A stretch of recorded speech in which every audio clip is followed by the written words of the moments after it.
Thank you for taking your time this evening to go through our new volunteer orientation. We welcome you. We're glad that you've decided to join us, and this is one of the very foundational things that MRC volunteers have to do in order to become deployable volunteers, resources to our communities. Hopefully, if you've been invited and you got an alert communication through the Virginia Volunteer Health System, you've already completed an application. If not, we can get that taken care of for you. You are at step 2, which is the orientation. After we complete the orientation, we'll be doing a background investigation. There'll be training requirements. You'll be assigned to teams, and then you can be deployed out in the community. Our presentation today will probably take about an hour and 20 minutes. Hopefully I'll have a few minutes at the end to answer any questions. Tanisha Short is in the chat box for us. She's moderating this evening. She is our Central Region MRC Deployment Coordinator, and she will be adding some links and answering any questions, and those questions that she doesn't answer will hold to the end, and I'll be able to answer those at the end of the presentation.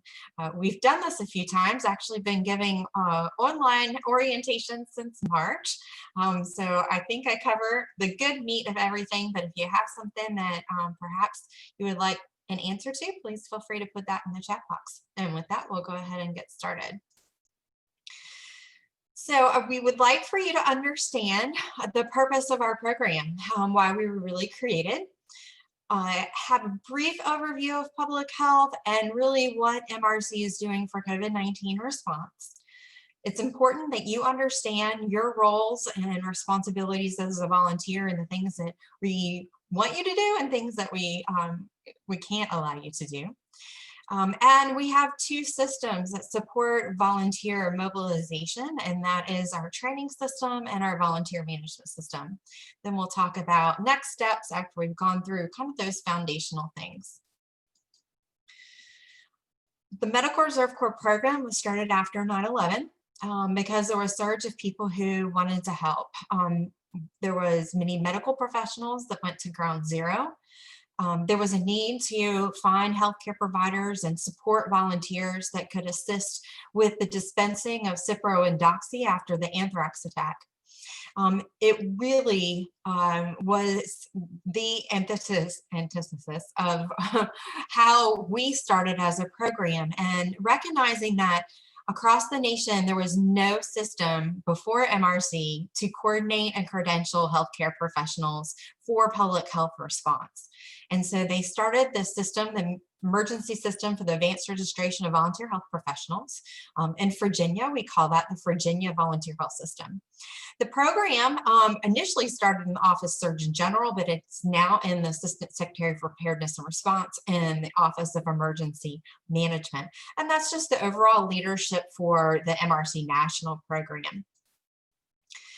Our program in Virginia is that we are an entity of the Virginia Department of Health, and we're sponsored by the Office of Emergency Preparedness, and each local health district either has a local MRC unit or a regional MRC unit. In Virginia, our programs are supported through the Center for Disease Control Public Health Emergency Preparedness Program, our Hospital Preparedness Program, our Association for County and City Health Officials in different localities. The reason why I share that, one, I think that it's very important that we do receive a lot of funding to make this program successful. I think it's one of the reasons why it is so successful. But we are not a 501c3. So we are a government-funded, state-coordinated, local-coordinated volunteer program for the Virginia Department of Health. We're not a Red Cross organization. We're not a volunteer organization active in disaster. You are affiliated now with the Virginia Department of Health as a Medical Reserve Corps volunteer. And in that, our mission is to mobilize community volunteers to support public health and ongoing initiatives throughout the year, and also during emergencies. And I'm going to really get into the emergency part of what we're going to do, but I just pulled together a couple slides to give you some examples of what we do in our public health mission. So many of our units do outreach to our homeless population. This is a picture of a health screening and education activity that a lot of the MRC units do in the eastern region. They actually go out and do a count of all of our homeless community members, and then they also do health screenings for them. Many of our volunteers are very active in education and providing public health education. If it's cover your cough, wash your hands, stay home when sick, I'm sure that message is very familiar to all of you. But prior to COVID-19, during H1N1, many of our other responses, it is an ongoing public health message that we try to communicate out to the public. And we really see you as MRC volunteers as, public health champions. You've joined our team, and there's a lot of work that we have to do. And it's really wonderful that you, as a member of public, is invested in the health of the communities. And this picture is from our drug take back event. Our Southwest MRC units, and actually all the MRC units around the state, participate alongside with their law enforcement officers in collecting unused medication from community members and properly disposing of it, hoping that we get medication out of the hands of people that potentially could use it for their own self-harm. I think this year they collected over that would have been in October, last month, they collected over 3,000 pounds of medication out in the southwestern part of Virginia. So just a couple of examples of what we do in non-emergencies. In public health emergencies and overall emergencies, VDH and the local health departments have a responsibility for coordinating the medical, public health, mental health, and emergency medical services. We don't provide, but we do coordinate. So the medical aspect of that is really the responsibility of our healthcare systems, our hospital, primary care physicians, dialysis centers that provide medical care. We at Virginia Department of Health are responsible for providing public health services to our community members. Our Department of Behavioral Health and Developmental Services, as well as community services boards, help to address mental health gaps in their community and provide that type of care. And then our emergency medical services is a large network of EMS agencies, but is actually coordinated at the state level through our Office of EMS, and that is at the Virginia Department of Health. We have a large capacity to monitor disease and conduct investigations. As you are probably well aware, that is a significant amount of the workload of which we started doing early on this year, and continue to take on that responsibility in collecting data and case investigations, and I'll give you a lot of examples further on. But even though we're doing COVID right now, we're still going to be tracking influenza, we're still going to be tracking pertussis, we're still going to be tracking a lot of other diseases that are going to happen in addition to COVID. So there's still a lot of disease surveillance that will be occurring while we're in this COVID response, or is occurring actually. We are responsible for the mass vaccination, the mass dispensing of medication to communities during public health emergencies. And in our response to an anthrax attack, we have to be ready and actually successful in dispensing Cipro or Doxy out to the community within a 48 hours notice. We practice a lot, and we will be doing and using that same model for our mass vaccination effort for COVID-19, of which we will need your help with. And in emergencies, when we have disasters, flooding is actually the #1 disaster in the Commonwealth. We set up general population shelters, and MRC helps to staff the medical aspects of those shelter operations. COVID-19 was not our first public health emergency. H1N1 was, and the MRC volunteers during that time were very engaged. And it was a tremendous response then, nothing in comparison to what our response thus far has been for COVID-19. During Ebola, volunteers helped to monitor and communicate with individuals that were returning from countries that they needed to be followed up with. Zika, we did a lot of community education, working with community health providers to pregnant women and working in communities, making sure people were mitigating potential for exposure and to Zika because of mosquitoes. And then I just mentioned the opioid addiction. We also have large corps of volunteers who teach the REVIVE training, which is how to properly use Narcan to reverse an overdose. And volunteers teach that training, go out in the community, and they actually dispense Narcan. So those are just some examples of other public health emergencies and how volunteers have been involved in addressing those. So our COVID timeline, oh gosh, we're almost getting close to a year. I actually think it was yesterday that it was the first discussions about COVID were occurring. I can't remember what the date was. Someone mentioned that to me today. So you can see in Virginia, we have evolved. I probably could add a couple more dates on there by now. The slide has been growing since we first created it. And as you're probably aware, we are having some increases in cases across the Commonwealth currently. Some of our schools are rolling back. The governor just rolled back some of our ability to gather in large groups. Really what we are finding based upon case investigations and contact tracing, especially out in the southwestern part of Virginia, that a lot of the outbreaks that are occurring is because families have been gathering in very large activities, parties, and not taking proper precautions. And so we're finding that people not wearing masks, gathering together in large groups, are getting COVID, which honestly is not really a surprise to us. That would be to be expected. And, we do expect that we're going to continue to see an increase of COVID cases. And we hope certainly that the vaccine will be here very quickly. If Santa Claus brought vaccine for Christmas, that would be great. We'll see how quickly that gets distributed to each of the states to dispense to our healthcare providers, but we are very engaged in that form of response. If you would like to stay up to date on all the statistics for COVID-19 in Virginia, please refer to this website. Our wonderful team of health information and epidemiology are constantly updating this website. It is updated every day, if not twice a day.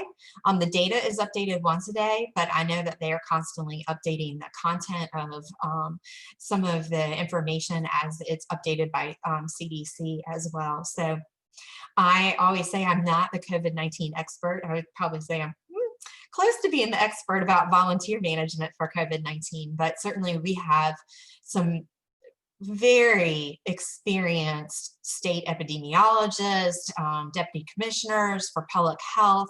I can't speak, there's incredible people that are working very hard, have been working for many, many, many months very hard to provide leadership for the Commonwealth. And I'm confident in our ability to continue to lead this COVID-19 response. One of the strategies, tools that we have implemented, we are the first in the nation, is the COVID Wise app, which you can download to your phone. It does not exchange personal information. It literally lets one phone know to the other phone that it was around somebody that had COVID-19. Once that person who is positive enters their information into the COVID Wise app, and that's coordinated with our case investigators when we work with each of the individuals that has a positive case.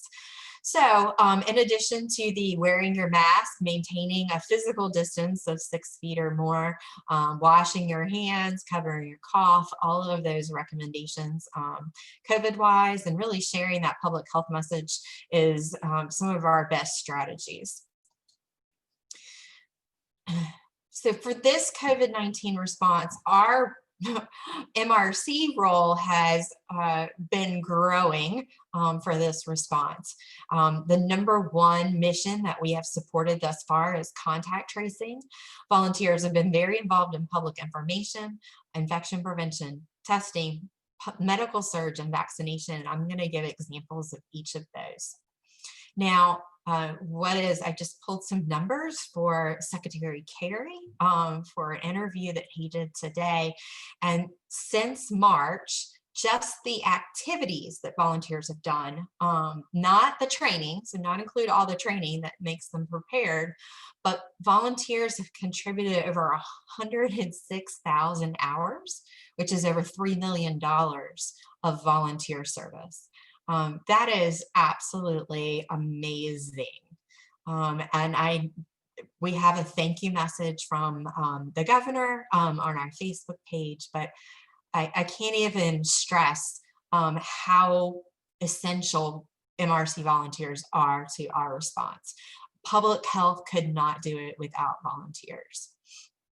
And so early on, we had healthcare professionals and support volunteers, teachers, veterinarians, and still today, assisting with contact tracing and supporting local epidemiologists, making individual phone calls, answering questions from healthcare providers, really being that extra workforce of the health department and the local epidemiologists and the regional epidemiologists. In addition to that, volunteers have supported call centers, and this is the very first call center that was set up at a local health district, and this was in early March. Actually, the call center set up before it was declared a state emergency. So as you'll be able to see, the call center has evolved based on public health standards and CDC recommendations. And our current call center, everyone's wearing masks, 6 feet, hand sanitizer, everything that would be required to maintain health and safety of the volunteers. We have several large call centers that MRC volunteers are supporting. In the Eastern region, there's over 300 volunteers that have been staffing the call center there for over 8 months.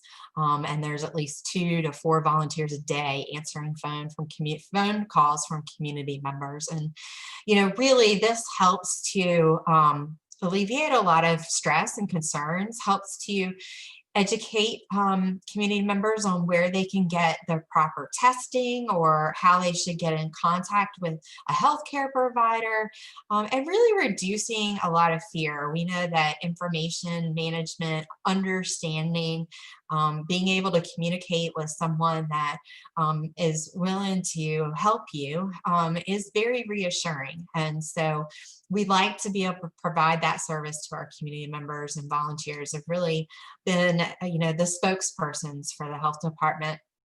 In addition, we're boots on the ground doing outreach in the community.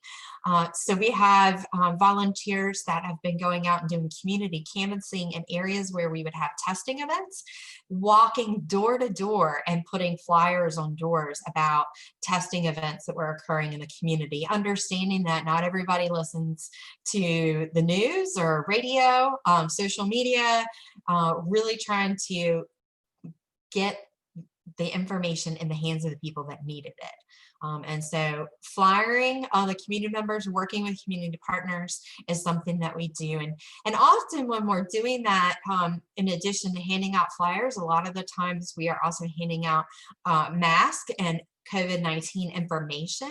So volunteers pack up bags. I believe the Prince William MRC volunteers on one Saturday packed over 3,000 outreach bags for community members. And then several days later, different people in the MRC volunteers and our community emergency response team volunteers actually went door to door and handed out those bags and information.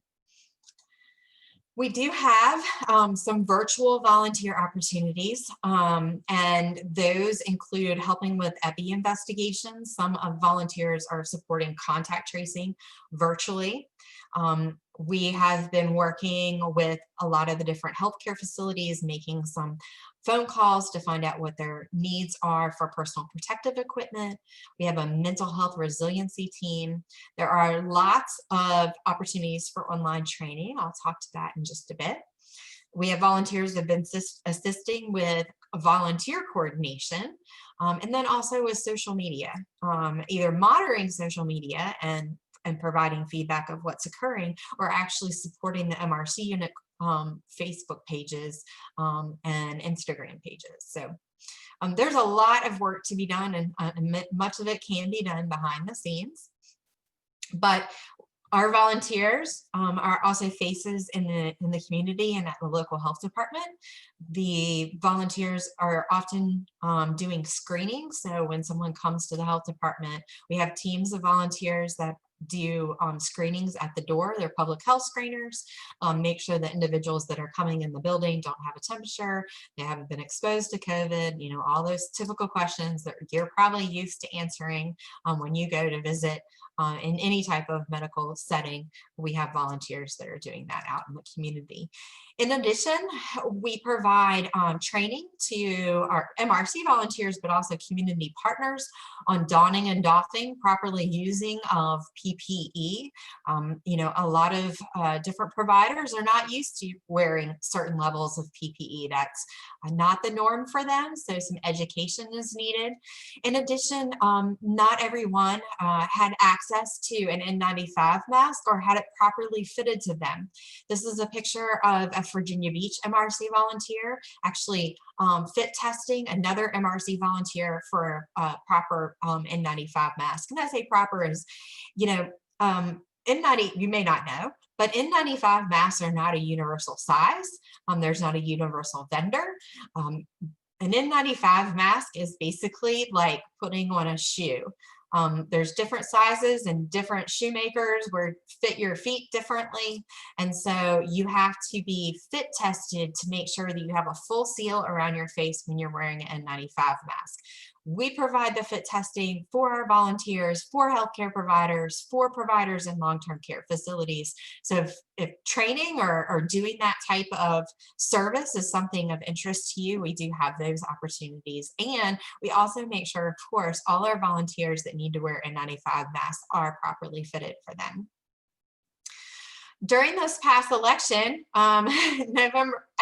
May, June, July, and November, we had MRC volunteers as infection prevention ambassador at polling locations. Maybe if you voted early voting or you voted in person, you might have seen an MRC volunteer there, reminding people to maintain distance, wear a mask, working with the poll workers to make sure the poll workers used proper protocols and sanitize the polling locations to really try to prevent the spread of COVID-19 and provide a safe, COVID-safe polling voting option for everyone.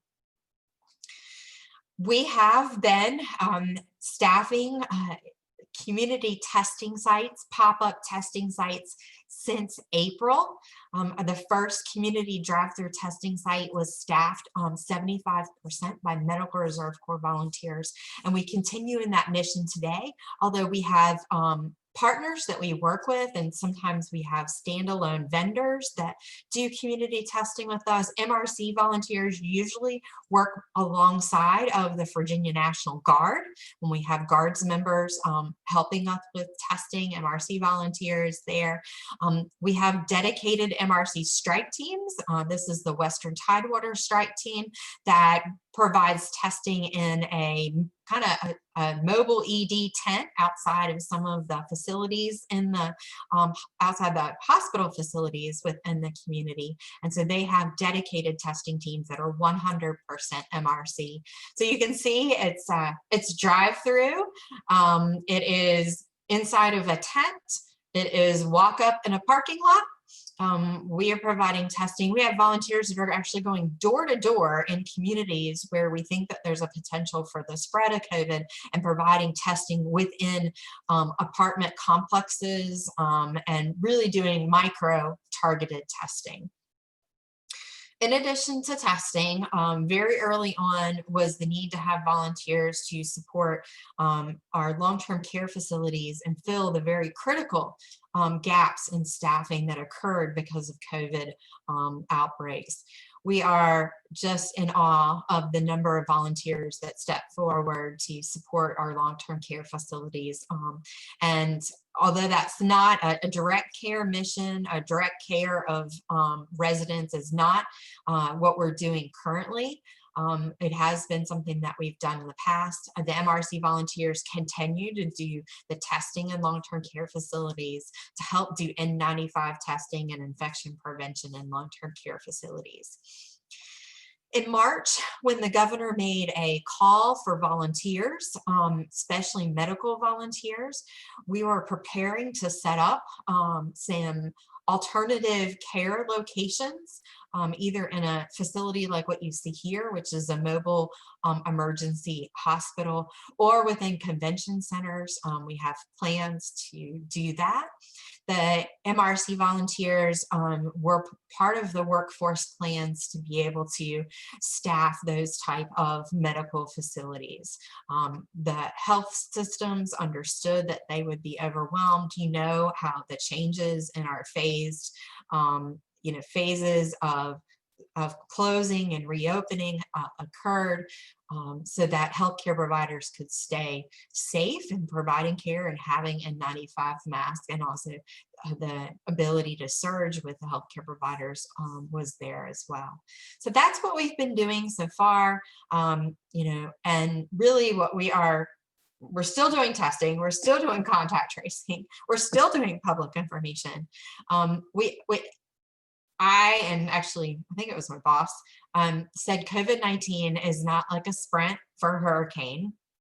We're not running, getting ready, done, and close the doors. It is not a marathon of something that's long running like flu season. COVID-19 is really a triathlon.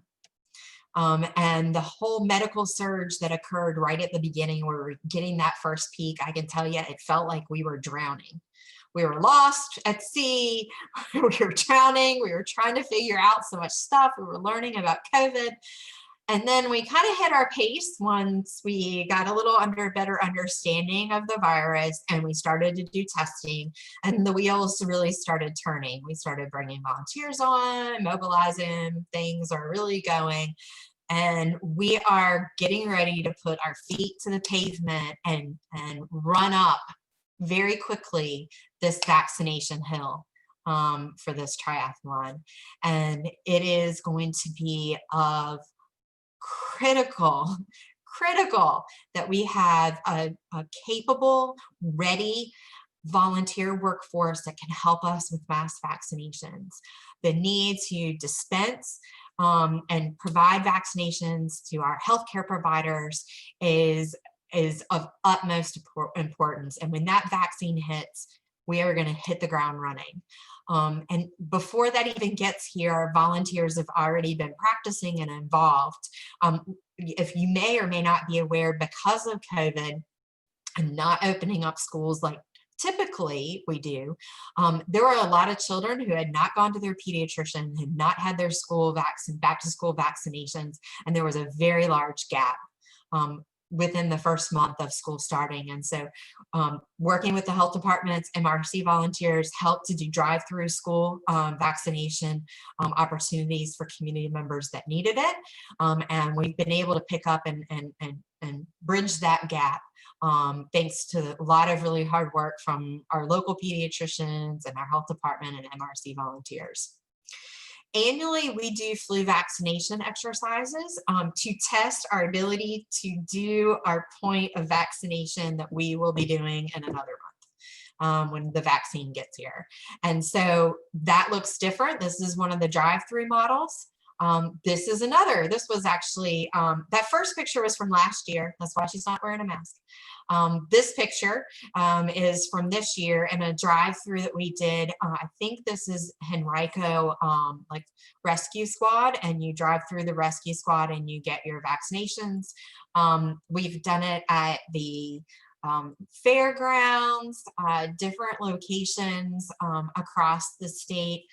And we will be looking at taking the model. We use our flu vaccination we actually use some of that public health emergency preparedness money to buy flu vaccine so that we can practice our ability to do mass vaccinations. And so if you see that we're having free drive-through community clinics, come get in your car and get your flu shot, that's an exercise, a public health emergency exercise that we're doing as a service to the community, but for our ability to test our capabilities. And so I think most of the MRC units and health districts are almost done with their flu vaccination exercises and are really turning attention to COVID-19. There's a lot of stuff we know now more than we did, several months ago. I think the good news is the 2 vaccines that are the candidates are very effective. I mean, 90 and 94.5%. So that's exciting. It has some challenges. The logistics, the cold chain management, the need to reconstitute and bring those vaccine up to temp will be a challenge for us. It's going to be a cold chain management challenge. It's going to be a training challenge. It's going to be a logistical challenge. And we are taking our state plan, modifying that state plan for our local health departments, and then we'll be integrating all the MRC volunteers into those plans. So you're part of that workforce that's going to feed that plan if you're available. And we have lots of really important work to do ahead. And we could not do that important work without volunteers. And I don't know if you've been to a local health department before. I don't know how much you know about the Virginia Department of Health. We do not have an unlimited amount of public health nurses in the state. And if you go to a local health department, it's pretty small and they serve the entire community. So to surge like this requires community members like yourselves. It requires our student nurses. It's going to require our pharmacy students, a lot of EMS, a lot of different potential workforce coming in to work alongside us, or even in some places just lead. You have skills and experience that perhaps we don't have internally. I can tell you it has been incredibly impressive and humbling to receive some resumes from individuals that have a wealth of experience. I have oriented a previous state health commissioner, the previous state epidemiologist as MRC volunteers. So you are in a very large group of wonderful people who have tons of experience and are passionate. And that includes both support and medical volunteers. We do accept any type of healthcare volunteer. We accept any type of community member who wants to serve their community. So I have some healthcare volunteers listed here. We have a wonderful veterinarian, Dr. Tate, and he has worked very hard on pet disaster planning, but he's been in the call centers. He's been doing case investigation because he knows how to interact and talk to people. So many of the skill sets that healthcare providers have that are not what you would consider to be typical public health nurse skills are applicable to what we're going to be doing for COVID, or what we are doing and will be doing for COVID-19 vaccinations. We need non-medical volunteers as well. I love teachers. Our teachers have a wonderful ability to corral and communicate with a lot of people to get them to assemble and do the things that we really need for them to do. So yay for teachers. If you are a K through 12 teacher, bless your heart. I know y'all are working really hard. We're fortunate that we do have a lot of our school nurses that are becoming MRC volunteers, so we definitely welcome them. We do have a need, and we are developing a state translation interpretation team, public health interpretation team. If you speak another language and you are willing to help do interpretation, either in person at our point of vaccinations, or translating documents for us and doing some on the phone interpretation, we really would like for you to make sure that you let us know, put that in your application in the Virginia Volunteer Health System, and we want you to join our interpretation team. There's something for everyone to do. We certainly welcome our husband and wives that volunteer together, or the mom and the son that decide to volunteer together. We are a good family volunteer opportunity. We've grown a lot since March. At the beginning of this year, we had about 10,000 registered volunteers.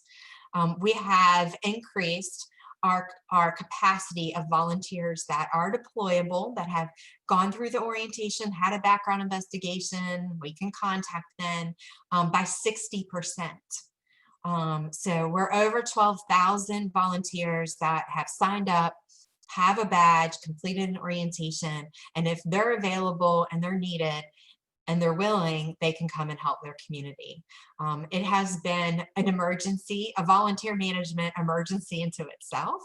And I can't say enough about our MRC unit coordinators and the MRC administrative team that have really made those numbers possible.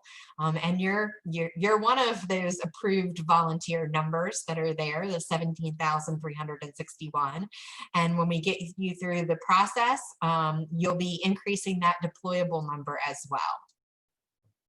So we do have a lot of red shirts. I'm wearing my red shirt tonight. You'll see, probably have in some of the pictures of throughout my presentation. We do have some Virginia MRC shirts. They're kind of a maroon color with a logo, and it says Virginia MRC COVID-19 on the back. But some of our units have some light blue colored shirts or navy blue as well. Wanted to make sure this is your first homework. Listen up, everyone. You need to know who your MRC unit coordinator is. Okay, so I'm going to go around. If you're in the Northwest region, that includes Thomas Jefferson, Charlottesville, Central Shenandoah, that's in Staunton, Lord Fairfax, Winchester area, that is Chris Reaney. If you're in Loudon, that is Francis. If you're in the Fairfax MRC, you've got Miss Paula. If you're in Arlington, it's Christina. Alexandria is Ionella. And Ionella and Alexandria and Paula and Fairfax are sisters. Just a fun little fact. Prince William is Amy. If you're in Henrico and Chickahominy, that's Alyssa. But Alyssa works really closely with Kate in Richmond City, so you might hear from either Alyssa or Kate. On the Eastern Shore, we have Ellen Archer. In Three Rivers, it's Johanna. Peninsula is Olivia. Norfolk is Summer. Portsmouth is Terry. Ellen Burgess is in Virginia Beach. Chesapeake is Tom. Western Tidewater is Connor. Chesterfield is Augustine, and South Central is Katrina. And then out in the near Southwest region, it's Mary Lou, and Southwest is Christina Morris. So we have 22 teams. If you notice here, we've got some different blocks of colors, and those blocks represent our healthcare planning regions. And these healthcare planning regions, healthcare coalitions, really coordinate with all the healthcare systems and the dialysis centers and the emergency managers and public health all work together, and kind of that big coordination piece that I mentioned early on in the presentation. So you're part of a larger network as an MRC unit, working with the stakeholders in the region to address medical and public health issues.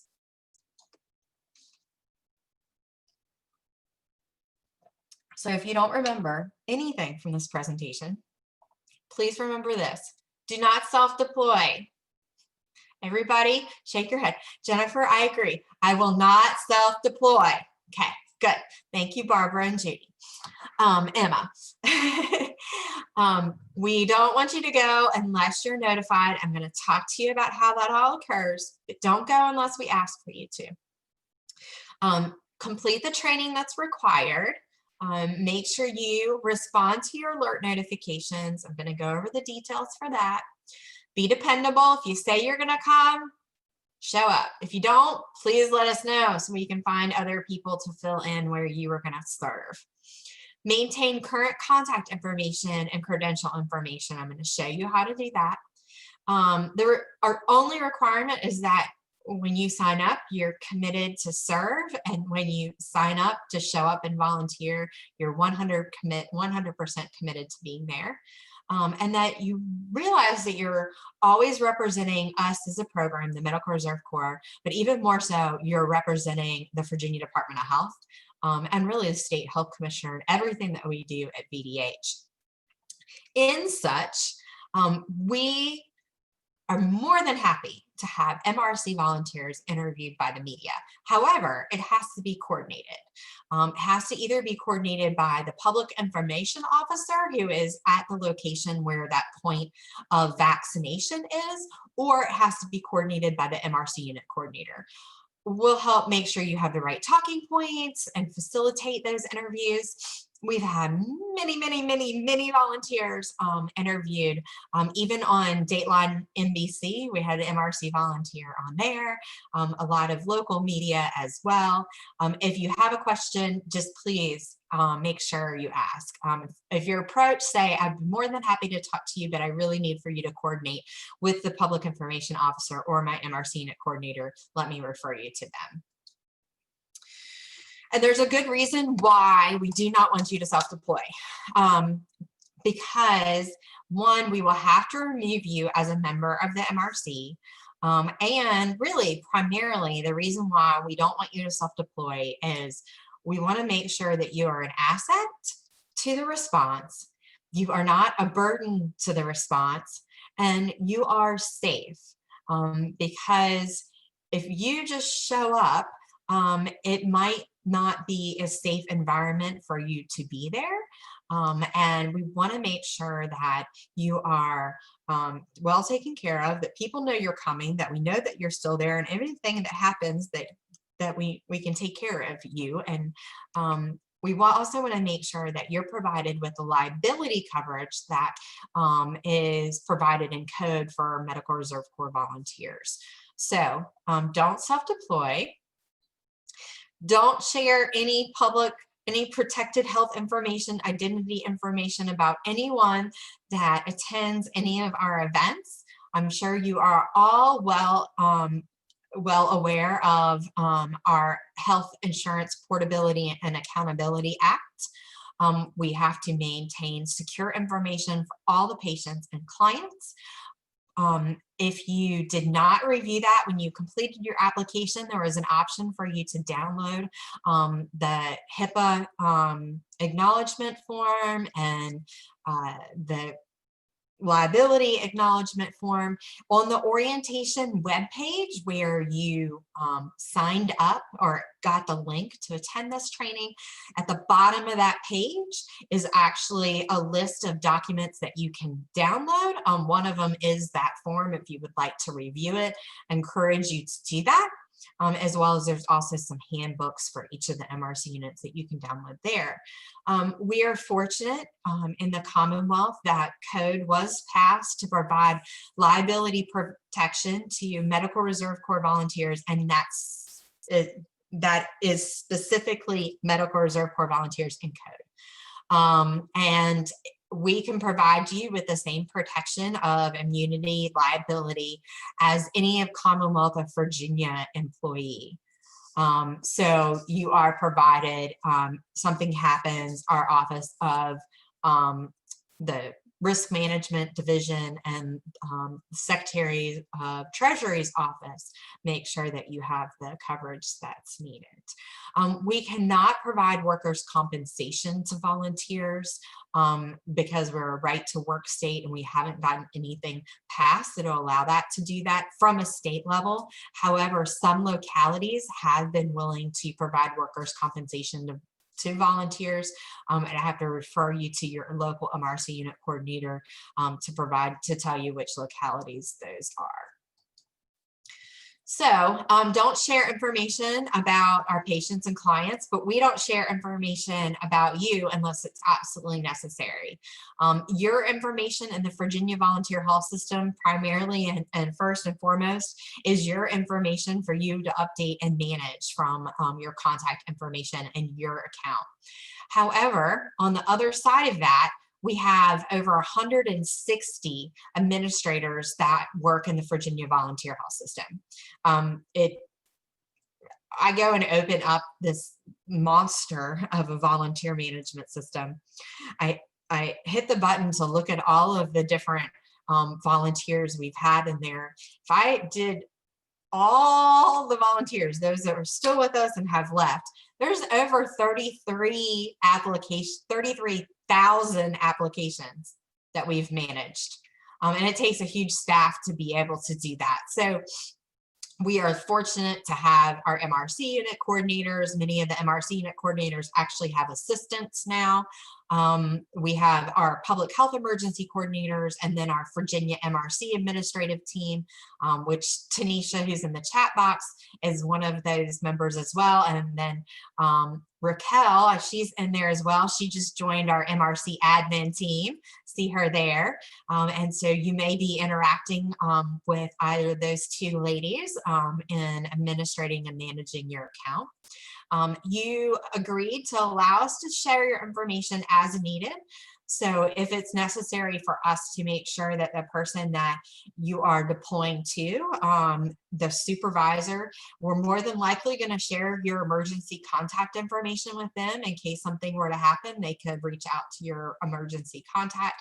Probably if you're a healthcare provider, your license number and data expiration, CPR certification, things like that. Some primary contact information, that's it. So let's talk about that system that manages everything MRC.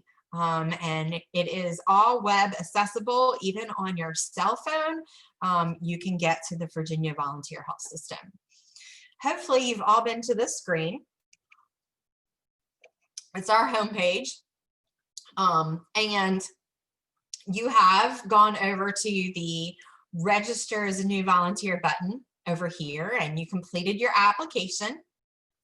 You probably you should have all gotten acknowledgement that your application was received and that it was then approved.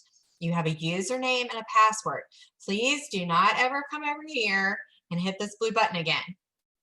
You now have a username and password. So come over here, it says, please sign in and enter in your username and password to get into the system.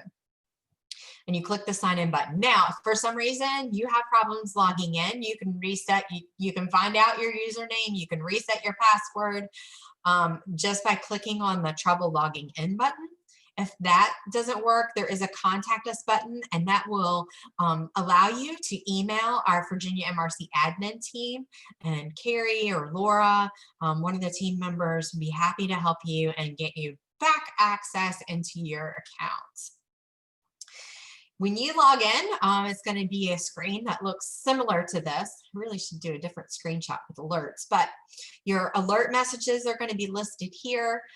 You can download a deployment report and a training report of all the activities and trainings that you have completed. If you want to update your information, you're going to go to the My Account button over here to the right, or up there by the sign in and sign out, there's a My Account button. So if you click on that My Account button, it's going to open up and give you a screenshot of who you are as a volunteer, and will provide you with the opportunity to make some changes to your profile. If you came up to the contact us information because you needed to change your email address, you hit contact us and it'll take you over to that tab. Anywhere in the application where you can edit and make changes to information, over on the right hand side, you're going to see edit button with a pencil. Okay, if you can change the information there, you can use that edit button. Click on the edit button, and then all of the fields that you can edit are going to open up, and it'll look exactly like it did during your application process. Now, If you didn't upload a profile picture into your account in the Virginia Volunteer Health System, we would really appreciate it if you did. Now, I've given some examples of profile pictures. This is Zeus, the therapy dog, and he is adorable and he's lovely with my little niece. However, this would not be a good profile picture for Zeus because it has pictures of him with somebody else. So we have to cross that one off the mark. This is a great picture, but it's got stuff in the background. It really isn't front facing. So not really want to put this on your identification. But the picture over to the right, smiling with a clear background, solid background there, that is a picture that we would want to put on a badge. So you have the option to pick whatever picture is going to go on your identification. So ask a family member or a friend, stand in front of a wall and smile and take your picture, and then you can upload it into your profile in VBHS. You just click the select image, and like you do with most other pictures, you can upload. For some reason, if you have problems with uploading your picture, please feel free to email our VA MRC at vdh.virginia.gov, and the admin team would be happy to upload that for you and give you a hand with that. If your contact information changes, we really would appreciate if you could change that as well. The most important area actually of your contact information is where it says phone and text alerts. This is going to be what phone numbers we send emergency phone calls to you on. The Virginia Volunteer Health System, we can put in a phone call to every volunteer in the state. And it's all dependent upon what you have selected here in this area. So for example, you probably only want to choose the phone option for when you enter in your home primary number. For your cell number, we really recommend that you get both phone and text messages to your cell phone number. Sometimes emails don't always go through, they hit a spam block, whatever the case is. We really try to use text messaging as our backup to email. So you'll get a text message and it'll be, MRC volunteers needed Friday at 6 p.m. Are you available? Check email. So we do use text messages. In addition to uploading your picture, you can also upload pictures of your driver's license. If you upload a picture of your driver's license, your passport, your military ID, a government issued identification, and you have your profile picture, we can magically run your background investigation without even contacting you, which would really make our lives much easier. So please do that. We don't have to get you to fill out a form or anything. We can do that behind the scenes. If we don't have the information, we're probably going to have to reach out to you for it so that we can do the background investigation. So please go ahead and take the time to log back in VBHS. In addition to your identification, yeah, that was Zeus, the therapy dog. That is his identification. You can upload your healthcare professional license information, any other type of licenses that you have, and you can make changes to that. You see here it says add document, click and add that in there. And then if you have a certification for basic life support, you have CPR, wilderness first aid. The list is very long. You can also enter in that information and upload your picture there of that, your certification there as well. Whew, that's a lot of information in the Virginia Volunteer Health System, and that's pretty much what you have access to change. We're going to talk a little bit about training now and the other system that we use to manage training. And that is Train Virginia. It is a network of a national learning management system. And in Virginia, we kind of have our own little version of that. It's a wonderful tool.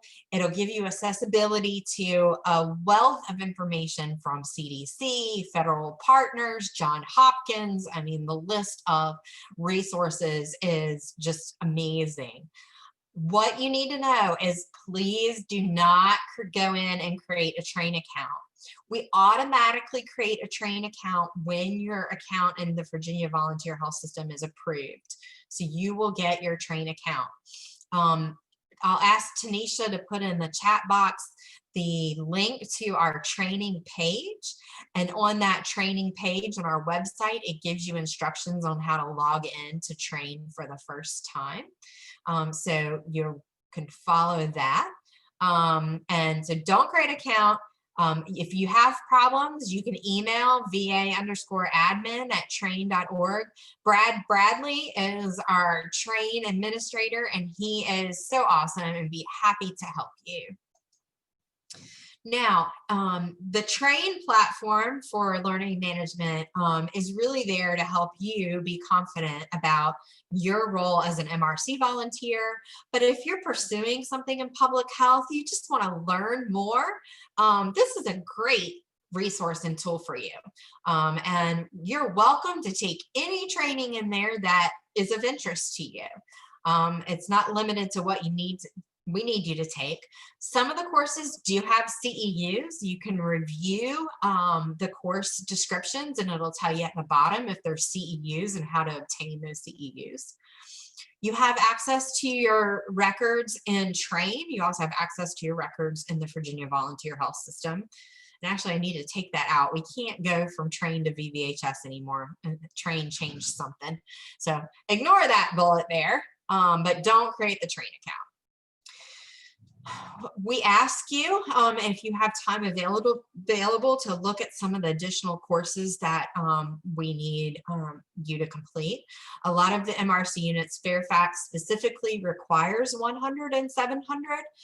Really taking 100 is really beneficial, should be essential and required for our point of vaccination, because it is the structure of which we coordinate response and how things are organized in logistics and planning and operations, and how that is all managed. So it helps you to understand how we can grow as a structure and scale back as a structure. There is an online psychological first aid course, which we recommend all of our volunteers take. And if you're interested in contact tracing and epidemiology, there's a lot of courses. If you go to the web page there, down at the bottom, there's kind of these blue accordion bars. You could click on each one of those. It'll fold out and then give you links to courses that you can take online. We are offering a didactic version of the American Heart Association healthcare provider training to any MRC volunteer that's a healthcare provider and is going to support our mass vaccination efforts. We have a scholarship. You do not have to pay for CPR training. Some of our MRC units are doing in-person skills assessment training. That's really dependent upon the percent positivity of COVID in their area, their ability to support providing that skill assessment in a COVID safe environment. But we really would like at minimum for everybody to take the didactic online training option. And we have scholarships available for volunteers to do that. And so we can provide that to you, that information to you when you talk to somebody on the admin team or your MRC unit coordinator. Your training is also viewable in Train in your VVHS account by clicking on the training tab when you go to your account, and you can see which MRC unit you're assigned to, if you have a FEMA student ID number. If you have a FEMA student ID number, we can get it into Train for you. If you do not have one, you will have to create a FEMA student ID number separately, so you'd have to click on that link. If that's not required, you don't have to have a FEMA number. But if you want to do emergency management and you want to take a whole bunch of FEMA courses, get an ID number. It's good. But it's not a required that you have one. And maybe you already do have one because you work in emergency response in your daily life. You're a federal employee and you have had to take a lot of training. Then feel free and we'll go ahead and get that information in the profile for you.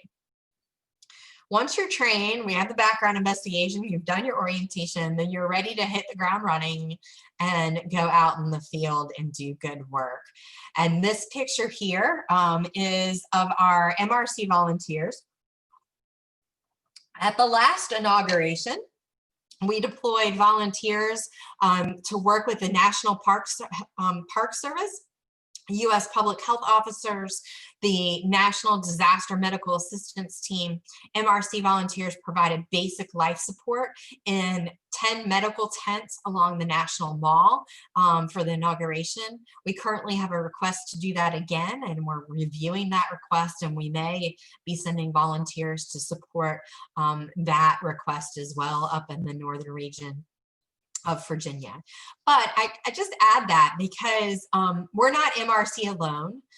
We work with a lot of different partners, and when you're activated, you really don't know who you're going to be working with. It's exciting because you get to meet new people and learn from different organizations, and it's a lot of partners working together to keep people healthy and safe. So you're only going to be activated once we receive a request. So kind of as I mentioned, the National Park Service just sent us a request for volunteers for the inauguration. We're in that review process and trying to decide whether or not we're going to support that. If it's a go, then we're going to be contacting potential volunteers through the Virginia Volunteer Health System by sending them an alert to that phone number and email address that is in your profile in VVHS. You will then be perhaps get another alert and be able to sign up for shifts and roles, and additional information will be sent to you maybe about deployment specific details. These alert communications are issued pretty much any time that we have a need for volunteers. And I just have to let you know that if you don't tell us whether or not you're available or unavailable, you might get the same alert again, because the coordinators have this magical button in VVHS that says, hey, send that same alert to the people that haven't responded. So if you can just say yes or no, then we'll leave you alone. And we are sending out just a tremendous amount of alert notifications. It's nothing for me to be teaching an orientation and for there to be at least 3 notifications going out to volunteers about activities going on with COVID-19. That's just how busy we are. So our alert notifications come out in some different general categories, and it's communication, awareness, just to let you know, hey, heads up, something's happening. Readiness is we're developing teams of volunteers to support mass vaccination operations. If you're interested in being on that team and supporting those operations in any of the next 10 months, please join the team and let us know. So that's going to be a readiness. The activation is going to go to that team. Okay, pod team A. We're going to be setting up a pod in 24 hours at this location. Please confirm your availability to support shift A, AM, or shift PM. So that's kind of just giving you an idea. If we need volunteers within a 24-hour period of time, we're more than likely going to use the emergency classification, and we do deactivation when volunteers are no longer needed. In your email, you'll be getting something with a similar body that you see here. Your name will be in the email. There'll be a brief summary as to what the alert is about. And then there is a link in there. That link is unique to you. And you click on that link, it's going to pop up and provide you some additional information. And that typically is in the who, what, when, where, how format. So this really gives you the bare bones of what you need to know to decide whether or not you can or want to support the request that's being made. This, for example, was a training alert. It went out to volunteers that hadn't completed orientation and provided them with information about 100 and 700 courses. If you were available for this, you would click on the blue available button. If you're not available, you would click on the unavailable button. So if we have multiple shifts and times, kind of like I mentioned before, You'll get an alert and it'll have that same information, but below it, it'll have options to select different days and times and locations. And so you could choose that you're only available for one of them, you could choose all of them, or you're not available for any of them. So you would go up here and click available, and then you would click I'm available for these selected events, or I'm not available for any of the events. So in addition to email, we also do make phone calls. I mentioned that previously. When we just have a single selection of available or not available, you will have the option via phone to choose 1 for available or 2 for unavailable. If we have multiple selections, we cannot allow you to obviously respond via phone, and the message is going to tell you to check your email to indicate your availability for one of the shifts. You will also get the text message, and that'll tell you to check your email. We're unable to get responses to text messages, so you can't reply back to the text message that you received on your phone.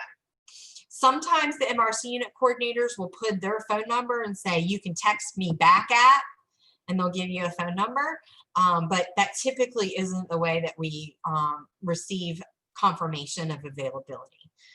Everyone now has the permission to pick up your cell phone and type in the phone number that you see on this screen into your phone and save it as a contact for Virginia MRC alert.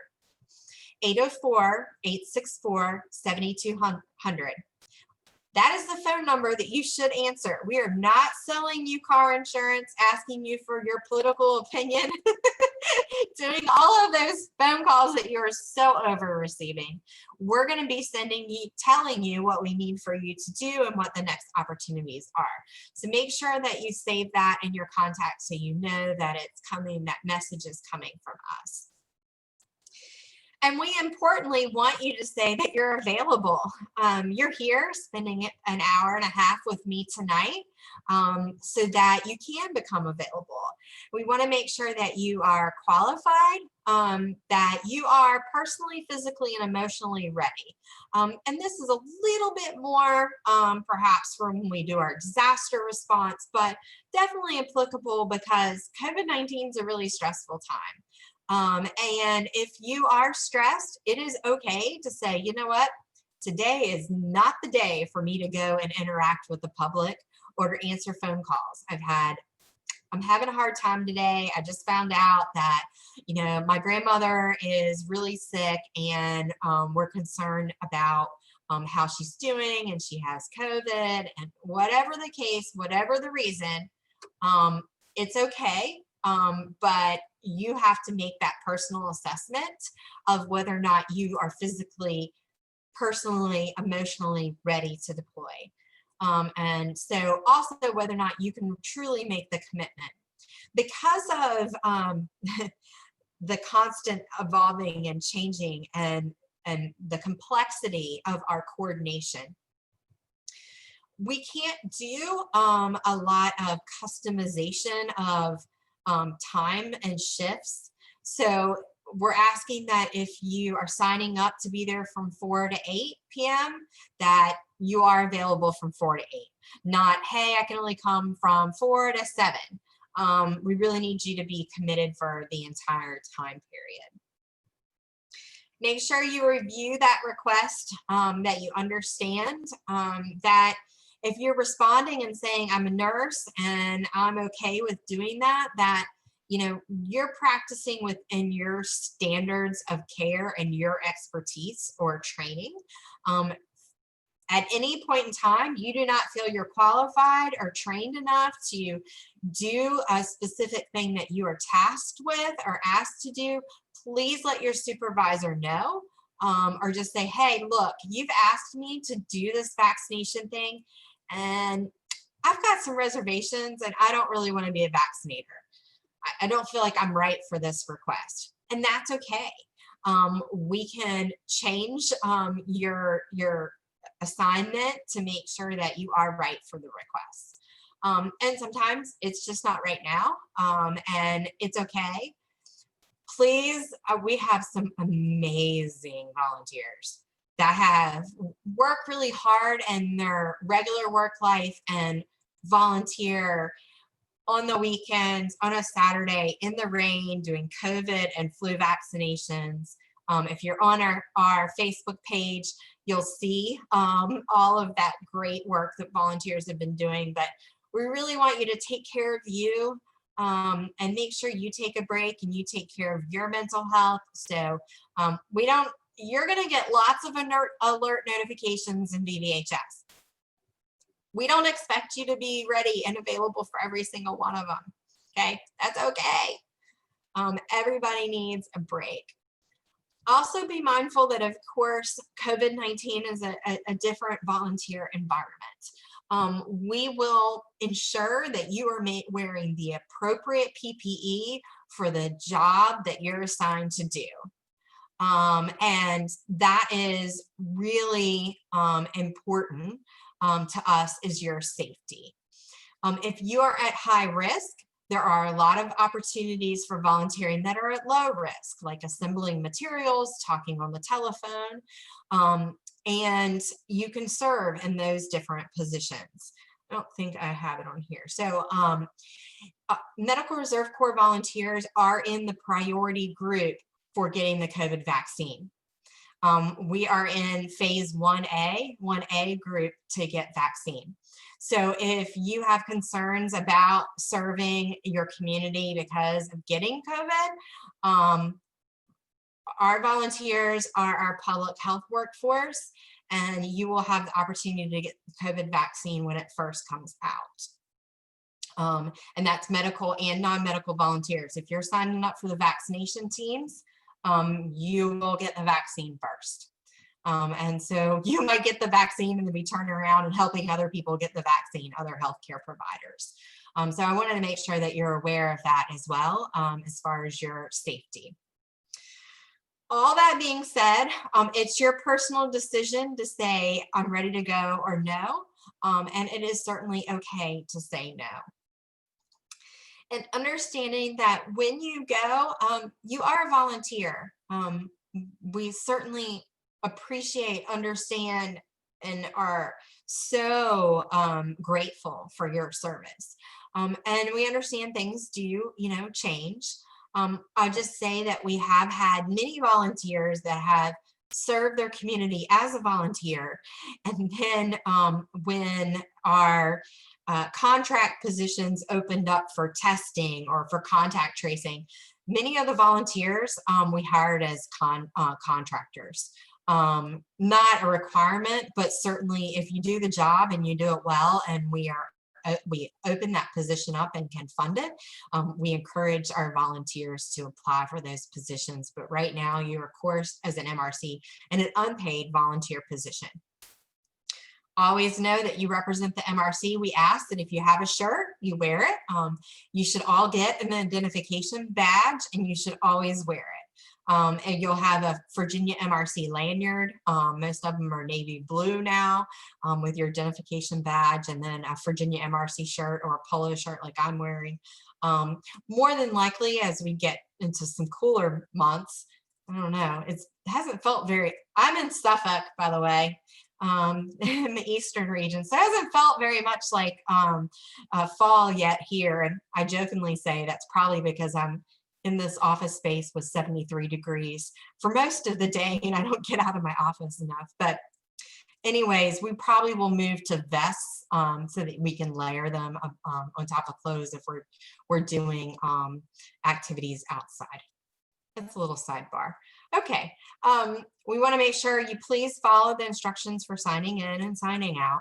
You will get a job action sheet or description of the assignment that you have been assigned to do, and then any just-in-time training.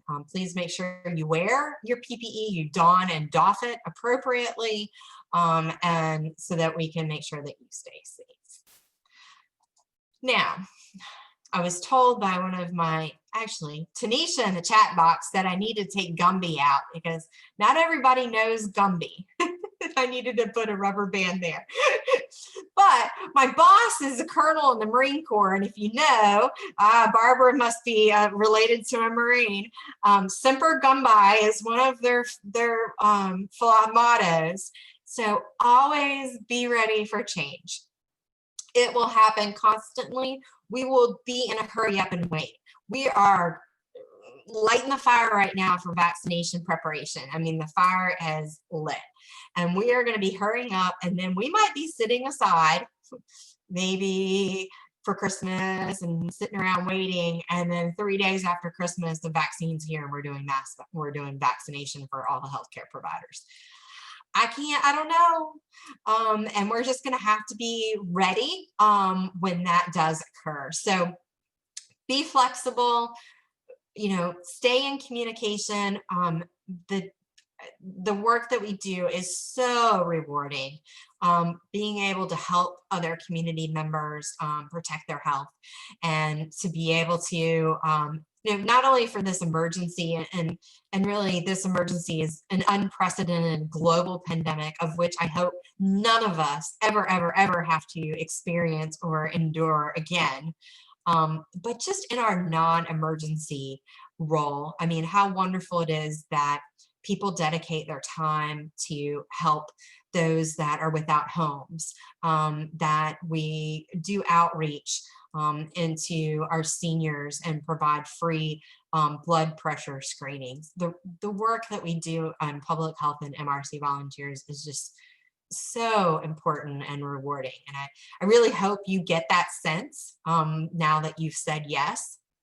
This is actually a flu vaccination team last year. I like this picture though, so I put it in there. This is the Portsmouth MRC. I think that it really shows that we do have diversity in our volunteer corps. We have some students, we have retirees, we have every ethnicity, a lot of different interpreters, but at the end of the day, we're all one big team.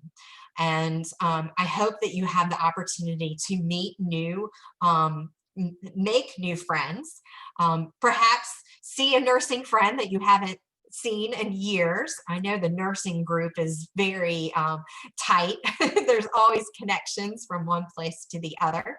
And it's really wonderful that we have that opportunity to serve alongside well-meaning people within our community. And you never know, it could be your neighbor, it could be your high school classmate. You really don't know when you show up for an event who you're going to be working with. So if you don't take anything, here's the takeaways I need you to remember. One, you represent the Virginia Department of Health and Medical Reserve Corps. Okay.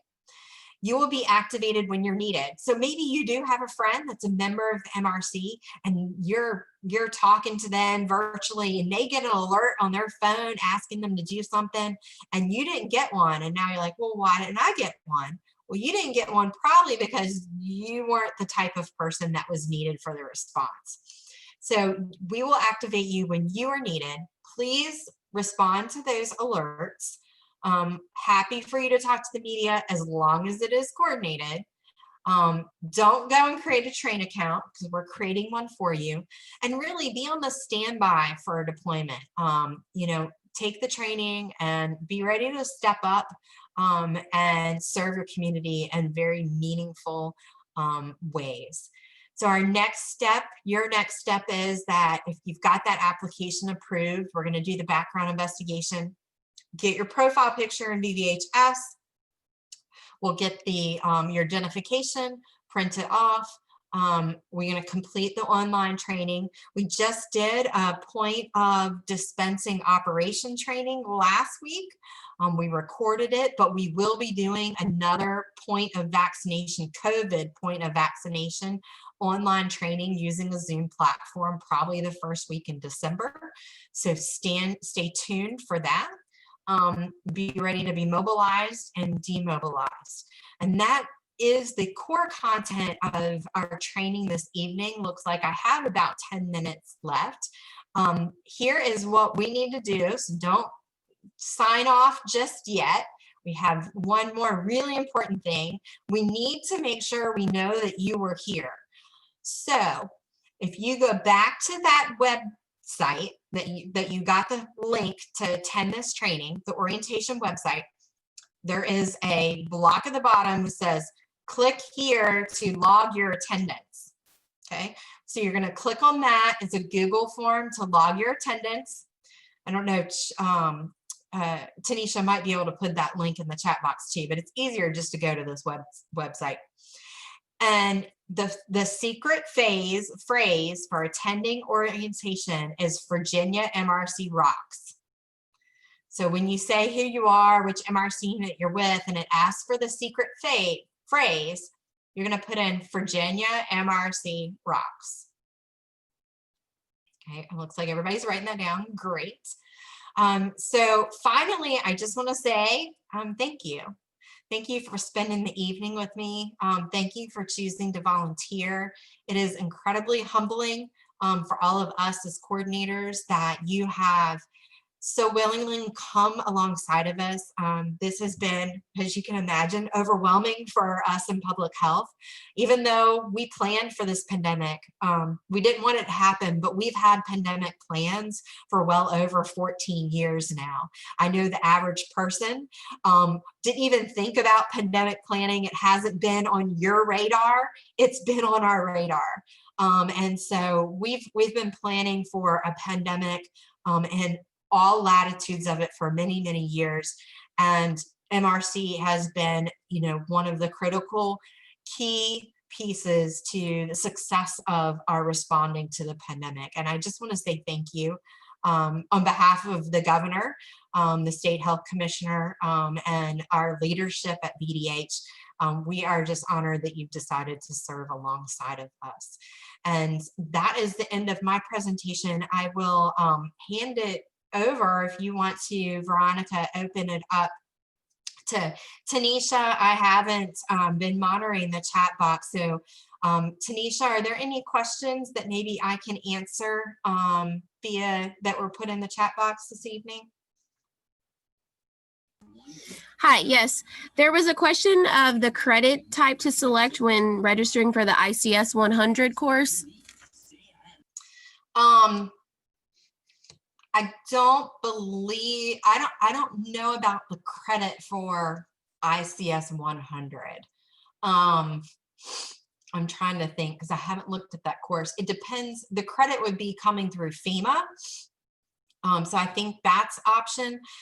If you don't want a credit, you can choose no.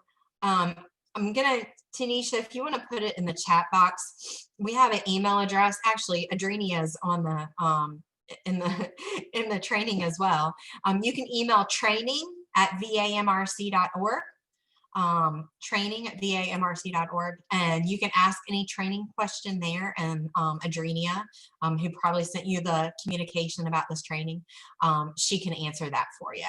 I'm just not in my mind coming up with what that screen looks like. Maybe Adrenia can put the answer in the chat box.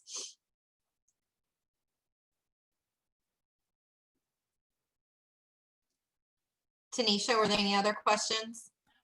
The other question was about FEMA, so that will cover it. I put the training email address in there for everyone to access.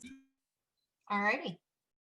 Well, thank you, everyone. It was a wonderful time meeting you. I hope in some time I'll meet you in person or I'll see pictures of you. Please follow us on Facebook. Virginia Medical Reserve Corps on Facebook and Instagram. We try to recognize and acknowledge all the great work you're doing on our Facebook page, and the articles and news stories are all up there, so please follow us.